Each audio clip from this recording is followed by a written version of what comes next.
Assalamualaikum warahmatullahi wabarakatuh. Alhamdulillah wassalatu wassalamu ala Rasulillah wa ala alihi wa sahbihi wa mawala. La hawla wa la quwwata illa billah amma ba'da. Rabbi shrah li sadri wa yassir li amri wa hlul 'uqdatam min lisani yafqahu qawli. Allahumma aftah alaina futuhal arifin bihikmatika wansur alaina rahmataka wa zakirna ma nasina wa 'allimna ma jahilna ya dzal jalali wal ikram. Alhamdulillah teman-teman yang saya cintai dan saya banggakan, kita bertemu kembali dalam salah satu tema perkuliahan kita, yaitu keperawatan Islami. Dalam materi ini saya sebelum memasuki materi inti akan terlebih dahulu memberikan muqaddimah, pengantar apa itu keperawatan. Bahwa keperawatan adalah suatu bentuk pelayanan profesional, di mana ia menjadi suatu yang integral dari pelayanan kesehatan didasarkan pada ilmu dan kiat keperawatan. Baik berbentuk pelayanan bio, psiko, sosio, spiritual yang komprehensif, di mana hal ini ditunjukkan kepada individu, keluarga, dan masyarakat, baik yang sakit maupun yang sehat, yang mencakup seluruh proses kehidupan manusia. Prinsip daripada keperawatan dalam Islam, ia adalah pelayanan yang berbentuk ibadah, mendahulukan kewajiban, dan kita yakin kalau kita melakukan semua itu, pasti akan menerima balasan yang setimpal.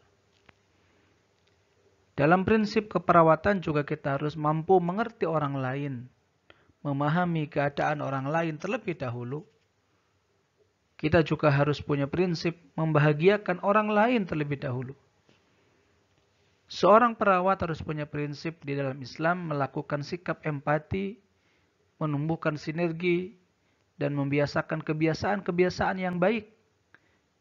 Misalkan dengan mengucapkan salam, Bismillah, Alhamdulillah, dan tak lupa senantiasa berdoa kepada Allah Subhanahu wa Ta'ala. Apa saja yang menjadi karakteristik penting di dalam keperawatan Islami? Ada beberapa hal. Sikap yang harus dimiliki oleh seorang perawat Islami, yaitu profesional, ramah, amanah, istiqomah, sabar, dan ikhlas. Masing-masing daripada ini akan saya jelaskan di slide-slide berikutnya dengan lebih detail. Mari yang pertama kita membahas mengenai sikap profesional di dalam keperawatan Islami. Bahwa landasan daripada keperawatan Islami, landasan yang paling utama adalah landasan ilmu. Memiliki semangat kerja, etos kerja yang tinggi, dan profesionalisme. Adapun yang menjadi landasan daripada itu, yaitu surat Al-Mujadalah ayat 11. Wa idza qila shuzu fangsuzu yarfa'illahu alladhina amanu minkum walladhina utul ilma darajat wallahu bima ta'maluna khabir. Ayat ini menjadi landasan bagi kita bahwa di dalam melakukan apapun seseorang harus melandaskan kepada ilmu pengetahuan. Sebab orang yang melandaskan sesuatu tidak kepada ilmu, maka tunggulah kehancuran daripada perbuatannya. Seluruh aspek di dalam hidup seorang muslim itu pasti membutuhkan ilmu. Karenanya di dalam Islam, menuntut ilmu itu hukumnya wajib. Talabul ilmi faridatun ala kulli muslimin. Menuntut ilmu itu wajib hukumnya bagi setiap muslim. Karenanya landasan terpenting daripada profesionalisme itu adalah ilmu. Di dalam ayat yang lain Al-Bayyinah ayat ke-7, Innal ladzina amanu wa 'amilus shalihat ulaika hum khairul bariyah. Sesungguhnya orang-orang yang beriman dan melakukan pekerjaan yang baik, wa 'amilus shalihat, mereka itu sebaik-baiknya makhluk. Kerja yang baik itu tentu adalah kerja yang dilakukan dengan semangat yang tinggi, dengan disiplin yang istiqomah. Orang yang demikian umumnya adalah orang yang memiliki etos kerja yang luar biasa. Landasan profesional berikutnya adalah hadis riwayat Imam Tabrani dan Baihaqi. Rasulullah bersabda, Inna Allah Ta'ala yuhibbu idha amila ahadukum amalan ayyutaqinahu. Hadis ini riwayat daripada Aisyah bahwa Rasulullah SAW bersabda, sesungguhnya Allah mencintai seseorang yang apabila bekerja, mengerjakannya secara profesional. Maka sangat penting bagi seorang perawat muslim atau muslimah memiliki sikap profesional di dalam bekerja. Berikutnya adalah ramah. Ini sikap yang sangat penting dan menjadi ajaran utama di dalam Islam. Landasan daripada sikap ini kita temukan di dalam surat Ali Imran ayat 159. Allah Ta'ala berfirman, فَبِمَا رَحْمَةٍ مِّنَ اللَّهِ لِنْتَ لَهُمْ وَلَوْ كُنْتَ فَظًّا غَلِيظَ الْقَلْبِ لَانفَضُّوا مِنْ حَوْلِكَ فَاعْفُ عَنْهُمْ وَاسْتَغْفِرْ لَهُمْ وَشَاوِرْهُمْ فِي الْأَمْرِ فَإِذَا عَزَمْتَ فَتَوَكَّلْ عَلَى اللَّهِ إِنَّ اللَّهَ يُحِبُّ الْمُتَوَكِّلِينَ. فَبِمَا رَحْمَةٍ مِّنَ اللَّهِ لِنْتَ لَهُمْ, maka disebabkan rahmat Allah lah kamu hendaknya berlaku lemah lembut terhadap mereka. Walau kunta fadhdhan ghalidhal qalbi lanfaddu min haulik. Sekiranya kamu bersikap keras lagi berhati kasar, tentulah mereka menjauhkan diri kamu, menjauhkan diri dari sekelilingmu. Jadi mestinya sebagai seorang muslim, kita ini adalah orang yang senantiasa ramah, menunjukkan sikap yang baik kepada orang lain. Salam, senyum, sapa. Ini tidak boleh kemudian kita hilangkan sebagai wujud bahwa karakteristik seorang perawat muslim itu adalah ramah. Dalam hadis Imam Muslim, Nabi bersabda, la tahqiranna minal ma'rufi syai'an. Janganlah sekali-kali engkau meremehkan kebaikan sedikit pun. Walau antalqa akhaka biwajhin talqin, meskipun itu hanya berupa bertemu dengan saudaramu dengan wajah yang berseri-seri. Betapa indah ajaran Islam. Mengajarkan kepada kita tentang kedamaian. Mengajarkan kepada kita tentang keceriaan. Kalau kita mengerjakan pekerjaan dengan penuh senyuman, dengan penuh kebahagiaan, betapa indahnya suasana kerja, rumah sakit, klinik yang kita tempati, penuh dengan senyuman. Dan senyum itu tidak hanya sekedar senyuman. Ia adalah sesuatu yang bernilai ibadah, sebagaimana hadis Imam Tirmidzi, tabassumuka fi waji akhika laka shadaqah. Senyummu di depan saudaramu adalah sedekah bagimu. Berikutnya adalah amanah. Seorang perawat Islami harus memiliki sifat amanah, yaitu jujur, bertanggung jawab, dan terpercaya. Ajaran Islam yang mengajarkan ini terdapat dalam surat An-Nisa ayat 58. Innallaha ya'murukum an tu'addul amanati ila ahliha wa idza hakamtum bainan nas an tahkumu bil 'adl. Innallaha ni'ma ya'idukum bih. Innallaha kana sami'an basira. Sesungguhnya Allah menyuruh kamu menyampaikan amanat kepada yang berhak menerimanya. Antu addul amanati ila ahliha. Dan sifat amanah ini adalah sifatnya para nabi. Sehingga umat percaya kepada nabi, kepada utusan Allah, karena mereka amanah. Amanah menjadi modal yang sangat besar untuk kesuksesan sebuah profesi. Untuk kesuksesan sebuah lembaga. Ketika lembaga itu terpercaya, maka orang akan berbondong-bondong untuk berobat di sana, untuk datang ke rumah sakit itu. Yang penting masyarakat sudah tahu kalau perawatnya, dokternya, seluruh pegawai rumah sakit itu adalah orang-orang yang memiliki sifat amanah. Dan amanah ini adalah tanda kesempurnaan iman seseorang. Hadis Imam Ahmad, la imana liman la amanatalah, wala dina liman la ahdalah. Ya. Tidaklah ya, ada keimanan yang sempurna bagi orang yang tidak amanah. Wala dina liman la ahdalahu, dan tidak ada agama bagi seseorang yang tidak memenuhi janji. Jadi orang itu disebut memiliki iman yang sempurna atau tidak adalah ketika dia ini amanah atau tidak. Dalam hadis lain juga riwayat Imam Ahmad, arba'un idza kunna fika fala 'alaika ma fataka minad dunya.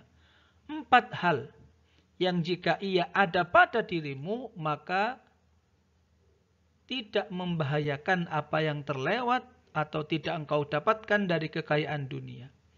Jadi andaikan kita punya 4 hal ini, kita enggak punya harta pun, itu jangan khawatir.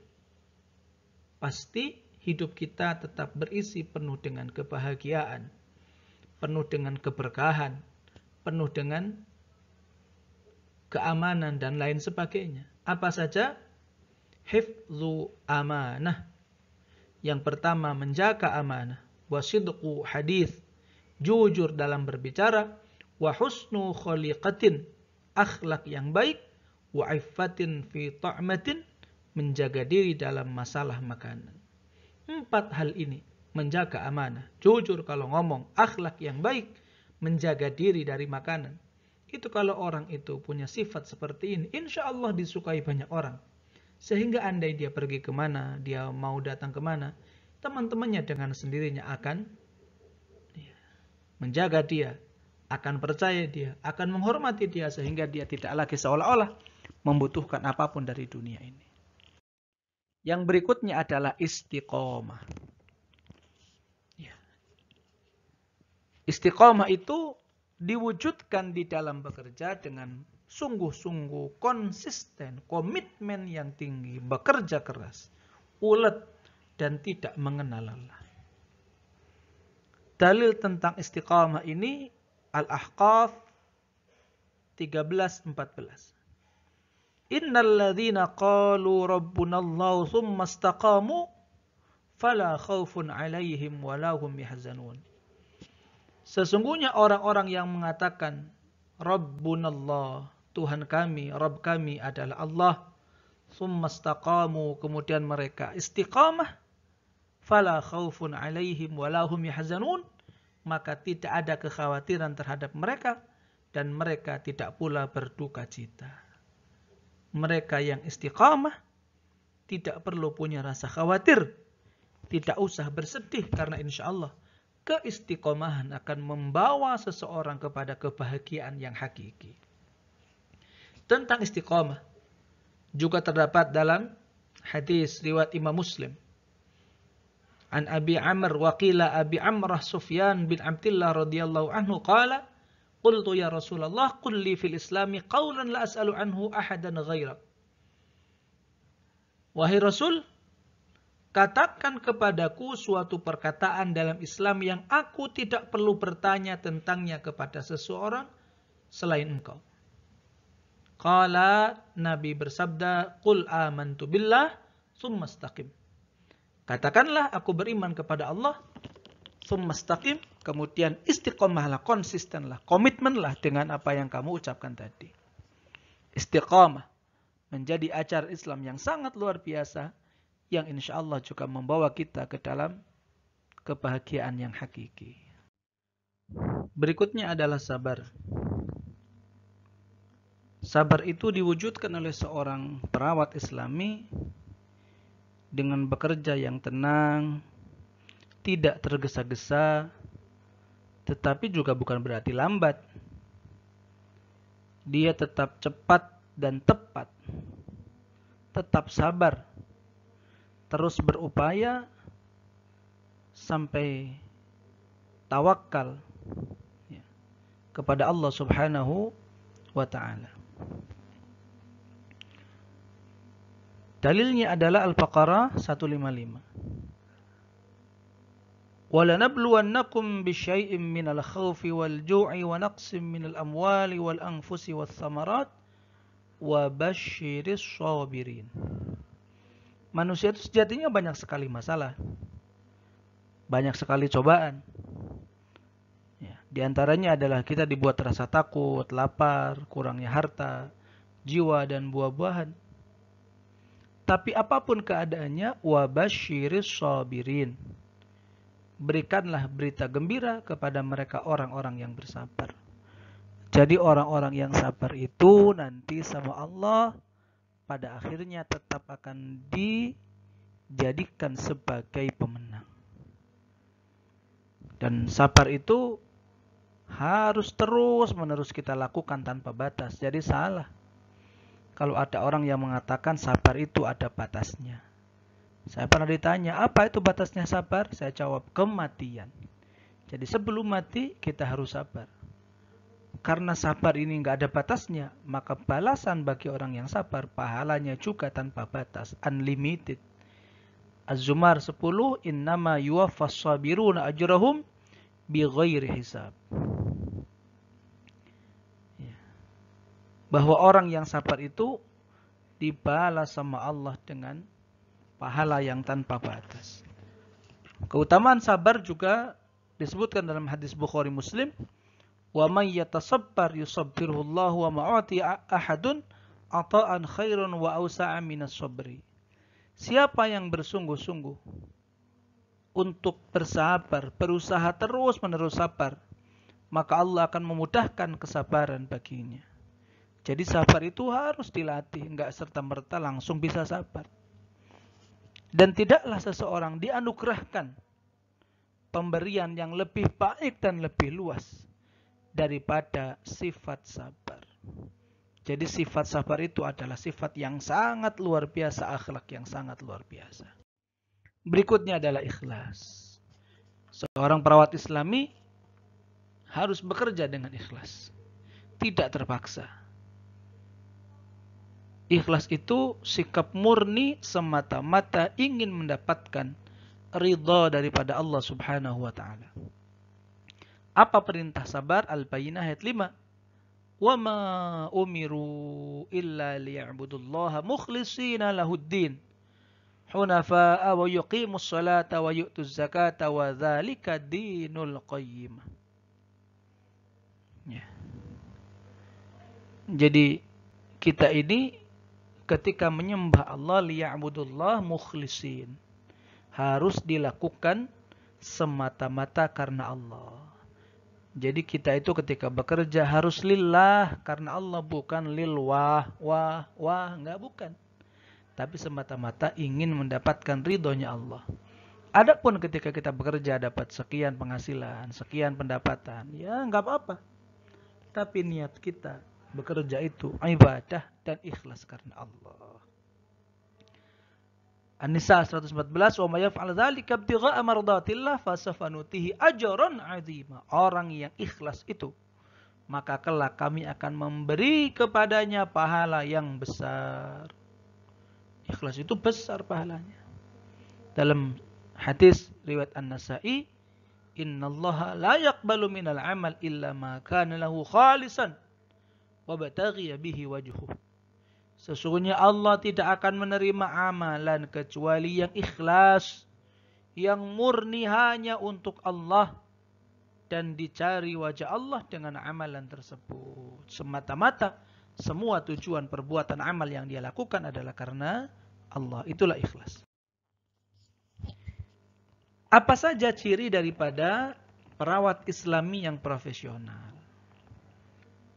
Akan tampak seorang perawat Islami profesional itu dari hal-hal yang bisa kita lihat darinya. Yang pertama, penampilan fisik dan sikap yang agamis.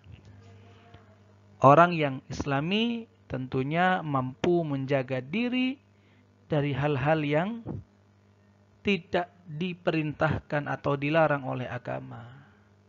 Misalkan sikapnya yang agamis, pakaiannya yang syar'i, sikapnya seperti yang sampaikan dalam slide sebelumnya, ramah, penuh dengan senyuman, tidak sombong. Nah, itu perawat Islami. Ya. Yang kedua, psikomotor. Memiliki gerakan, perbuatan-perbuatan amaliyah-amaliyahnya juga Islami. Kemudian terlihat juga dari pengetahuan yang dia miliki. Tidak hanya pengetahuan tentang keperawatan, tapi dia juga mengetahui sekian banyak hal yang berhubungan dengan agama. Kemudian berikutnya adalah memiliki kemampuan komunikasi yang baik. Dia tahu bahwa manusia itu bermacam-macam. Cara komunikasinya berbeda-beda antara satu dengan yang lain. Yang kelima adalah orang yang dengan tegas mampu mengambil keputusan yang tepat. Dengan sekian banyak pertimbangan, dengan sekian banyak hal-hal yang harus dia jadikan sebagai landasan di dalam keputusan. Baru dia memutuskan keputusan yang terbaik. Yang keenam ciri perawat Islami itu adalah kesejawatan yang dapat bekerja sama dengan harmonis. Jadi ketika dia punya teman sejawat, siapapun itu, perawat Islami ini mampu beradaptasi dengan siapapun, bekerja dengan siapapun, bekerja individual maupun bekerja komunal, kelompok. Karena dia tahu posisi dan perannya dengan baik, mampu berkomunikasi dengan baik, menjaga hubungan dengan baik. Insya Allah perawat Islam itu sifat-sifatnya seperti yang saya sampaikan ini. Cara berpakaian perawat Islami. Pertama yang kita bahas adalah tentang cara berpakaian bagi wanita. Perawat Islam itu pakaiannya adalah seragam yang menutupi seluruh badan kecuali wajah dan kedua telapak tangan. Jadi adalah pakaian yang menutup aurat, di mana kita semua tahu aurat perempuan itu seluruh tubuhnya kecuali wajah dan telapak tangan dan kaki. Tidak ketat, pakaiannya bukan pakaian yang ketat, sehingga menampakkan lekuk dan bentuk tubuhnya. Sebab ya, perempuan yang memakai baju menutup aurat, kasiyat, tetapi guna memperlihatkan bentuk tubuhnya, itu oleh Nabi disebut dengan kasiyat ariyat. Orang yang berpakaian, tapi sejatinya adalah telanjang. Pakaian yang dipakai tidak boleh yang tipis, yang tembus pandang, sehingga warna kulit masih memungkinkan terlihat. Jadi harus pakaian yang betul-betul menutup aurat dengan sempurna. Kemudian pakaiannya tidak boleh pakaian yang menyerupai laki-laki. Pakaiannya misalkan kayak jeans dan lain-lain, itu sebenarnya adalah pakaian-pakaian yang layak dipakai laki-laki. Tidak berwarna mencolok sehingga menarik perhatian orang. Sebisa mungkin pakaian-pakaian perempuan adalah pakaian-pakaian yang tidak menarik perhatian laki-laki. Dipakai bukan dengan maksud memamerkannya. Niat daripada memakai baju bagi perempuan maupun laki-laki itu adalah niat untuk menutup aurat. Sedangkan bagi laki-laki, ya, berpakaian bagi laki-laki itu agak longgar daripada apa yang ditentukan untuk perempuan. Karena laki-laki itu batas auratnya baina surrah wa rukbah, antara dengkul dan pusar. Umumnya pakaian laki-laki itu sudah banyak yang sesuai dengan syariat. Tidak seribet perempuan, karena memang perempuan itu betul-betul ingin dijaga oleh Islam, sehingga untuk menghormati mereka sebagai perempuan, mereka dibungkus dengan sedemikian rupa demi menjaga keistimewaan laki-laki dari mata-mata yang jahat, mata-mata yang jelalatan. Berikutnya adalah interaksi dengan sesama muslim. Mau tidak mau seorang perawat mesti ketika dia berada di klinik atau di rumah sakit itu melakukan interaksi dengan pasien. Nah, bagaimana kalau pasien ini adalah seorang muslim? Pertama, memberi bantuan, memenuhi kebutuhan dasarnya. Ketika mereka butuh bantuan apa, dengan sikap seorang perawat, segera mendatangi dan menanyakan apa yang mereka butuhkan. Menyebarkan salam. Jadi kalau ketemu masuk ruangan, membaca Assalamualaikum. Menjenguknya jika sakit. Ya. Kemudian menjawab jika ia bersin. Ini hak-hak seorang muslim. Mengunjunginya karena Allah. Bukan karena ada kepentingan. Oh, pasien anaknya cakep, dikunjungi terus. Nggak boleh. Mengunjunginya itu harus karena Allah, memenuhi undangannya. Andai kemudian orang ini jadi akrab, lalu ketika dia punya hajat, punya itu kemudian diundang, ya wajib datang. Tidak menyebut aib dan mengunjunginya secara terang atau sembunyi-sembunyi, enggak boleh. Kalau ada pasien punya kekurangan lalu kemudian ceritakan kepada orang lain, enggak boleh. Husnudzon, berbaik sangka kepadanya. Tidak boleh memata-matai dan mengawasinya, baik dengan mata maupun telinga. Nguping nggak boleh. Tidak membocorkan rahasianya. Andai ada kedekatan dengan pasien, ada rahasia-rahasia yang dia sampaikan, ya tidak boleh dibocorkan. Menampakkan perhatian dan kasih sayang kepadanya. Tidak menghibah, menggosipkannya, ngerasani, dan membelanya jika ada orang yang menghibahnya. Kalau dia punya kesalahan, dimaafkan. Mendoakan dari tempat yang jauh. Ketika sholat, atas sholat atau punya kesempatan berdoa, doakan pasien-pasien itu agar cepat sembuh. Nah, bagaimana kalau pasien itu non-muslim? Sebagai muslim, kita tetap harus berbuat adil dan baik kepada orang non-muslim. Selama mereka ini adalah kafir, bukan harbi, kafir zimmi. Jadi kalau ada orang pasien non-muslim, itu tetap wajib kita perlakukan dengan adil. Boleh membantu orang muslim yang menderita. Jadi kalau ada orang muslim kecelakaan, orang muslim yang sedang menderita, kita meskipun muslim itu tetap diperbolehkan membantu mereka. Jangan menghina orang non-muslim. Nggak boleh, karena mereka juga manusia, makhluk yang dimuliakan sama Allah. Kita hina, nggak boleh. Wanita Islam dilarang menikah dengan laki-laki non-muslim. Ya, sedekat apapun dengan orang non-muslim, tetap ada batas-batas tertentu yang tidak boleh dicampur aduk, diantaranya menikah.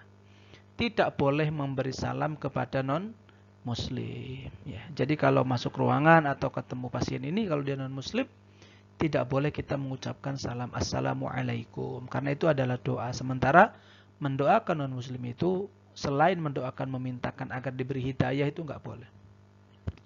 Apabila non-muslim itu memberi salam, maka jawabnya dengan wa'alaikum gitu aja. Wa'alaikum. Tidak usah wa'alaikumus salam. Landasan kerja dan perilaku perawat. Pertama yang menjadi landasan adalah iman, Islam, dan ihsan. Apa isinya? Percaya kepada Allah, malaikat-malaikat, kitab, para rasul, hari akhir, qada dan qadar. Itu iman. Yang kedua, mempresentasikan keimanan dengan amal salih sesuai dengan syariat Islam. Jadi iman itu tidak hanya dalam hati, tapi harus kita buktikan dengan perbuatan, perilaku yang menunjukkan kalau kita ini orang yang beriman. Bekerja dengan konsep iman dan menggunakan prinsip ihsan sebagai fungsi kontrol mandiri atas prestasi kinerja yang dipercayainya sebagai representasi dari iman. Jadi ketika bekerja, kita harus menunjukkan betul sifat-sifat orang beriman. Dan ketika berinteraksi, kita menggunakan akhlakul karimah berupa ihsan yang sudah kita pelajari di pertemuan-pertemuan sebelumnya. mendirikan dan menjaga sholatnya, sholat lainnya dalam kondisi apapun sesuai dengan syariah. Ibadah sholat itu adalah ibadah yang tidak boleh ditinggalkan oleh kita dengan alasan apapun, kecuali ada alasan-alasan syar'i yang itu memperbolehkan seseorang diperbolehkan meninggalkannya. Misalkan karena dia haid, karena dia nifas, itu boleh tidak sholat. Tapi alasan sakit nggak boleh, alasan bepergian nggak boleh, kecuali mati. Berikutnya, yang menjadi landasan di dalam perilaku perawat Islam itu adalah takwa. Seperti apa wujudnya? Bekerja dengan profesional, melaksanakan perintah Allah dan menjauhi larangannya. Jangan sampai pekerjaanmu membuat kedekatan kita, ibadah kita dengan Allah malah berantakan. Kita kalau bekerja dengan baik, insya Allah semuanya bisa berjalan di relnya masing-masing. Semuanya bisa kita lakukan dengan baik. Bekerja dengan senantiasa mengendalikan dorongan emosi yang sabar, penguasaan kecenderungan hawa nafsunya dengan monitoringan itu dalam batas yang diperkenankan oleh ajaran agama. Yang ketiga, bekerja dengan melakukan tindakan yang baik. Misalnya berlaku benar, amanah, adil, dapat dipercaya, dapat menyesuaikan diri dan bergaul dengan orang lain, serta menghindari permusuhan dan kezaliman. Itu landasan takwa daripada perilaku perawat.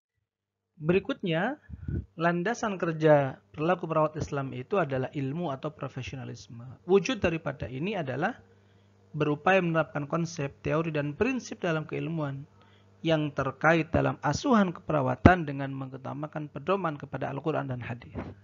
Apapun yang dilakukan, landasan utama daripada kita bekerja itu adalah Al-Quran dan hadis. Melaksanakan asuhan keperawatan dengan menggunakan pendekatan Islami melalui kegiatan-kegiatan kajian yang berdasarkan bukti. Jadi, ilmu itu harus didasarkan kepada bukti-bukti yang valid. Yang ketiga, mempertanggungjawabkan atas segala tindakan dan perbuatan berdasarkan bukti. Kalau ada buktinya, kita pasti bisa mempertanggungjawabkan. Berlaku jujur, ikhlas dalam memberikan pertolongan kepada pasien, baik secara individu, keluarga, kelompok maupun masyarakat, semata-mata ingin mendapatkan ridho dari Allah Subhanahu wa taala. Yang terakhir, yang kelima, bekerja sama dengan tenaga kesehatan lainnya untuk meningkatkan mutu pelayanan kesehatan dan menyelesaikan masalah pelayanan kesehatan yang berorientasi pada asuhan keperawatan berdasarkan bukti. Demikian yang bisa saya sampaikan. Mudah-mudahan bermanfaat. Wassalamualaikum warahmatullahi wabarakatuh.